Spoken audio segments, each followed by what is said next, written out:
For anybody that's taken an advanced driving course, the first rule is be smooth and be precise, lap after lap. But when you're driving in the snow, it's a totally different situation. We're about an hour's drive outside of Montreal at Camp4Canada, put on by Porsche cars. Now what we're learning here today is that the best way to drive fast on snow and ice is to actually let the car slide around. So that's what we're learning today, and there's no better place if you want snow and ice than Canada.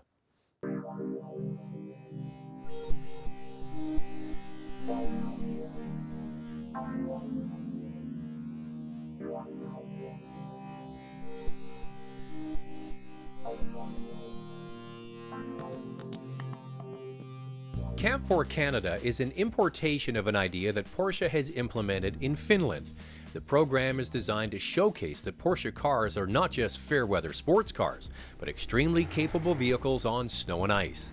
Drivers receive professional instruction on 3 different track layouts. All of the cars are fitted with studded winter tires, and drivers get to experience what the car feels like in extreme over and understeer situations.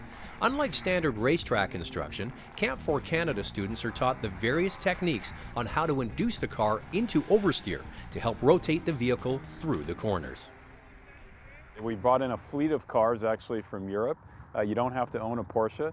And anybody's welcome to come and experience the dynamics of a Porsche in the snow, on a skid pad, in a figure 8, on a beautiful driving course just like this. Well, Camp4Canada is $49.95. That's for 3 nights at the Fairmont Tremblant, and then we shuttle over here to Mécaglis for the track for 2 full days of driving. And I think this is where there's really a differentiation versus a lot of other driving courses I've seen. We have 6 hours a day of driving.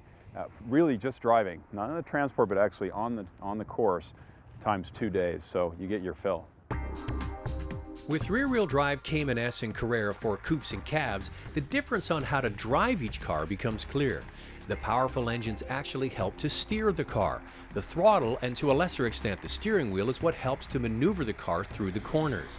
More power can also help the driver push off snow-covered areas on the side of the road instead of driving on ice in the center of the road. Early in the program, drivers learn to let the car go and to trust the competent chassis and suspension. Hour after hour, confidence builds to the point where most drivers can make these spectacular cars dance, well, most of the time. I learned a couple of things here at Camp4Canada. First of all, I already knew that Porsche makes fabulous cars, but now they really can dance on ice when they're equipped with the proper winter tires. And another thing I learned is that you have to let go a little bit in order to gain control. Letting the car slide around actually gives a lot of information back to the driver, and it really is a skill that needs to be learned, especially if you have a sports car like this and you want to drive it in the wintertime. We're hoping that Camp4 comes back to Canada next year. If you're interested in attending, make sure you go to Porsche.ca to find out more. I might see you here next year.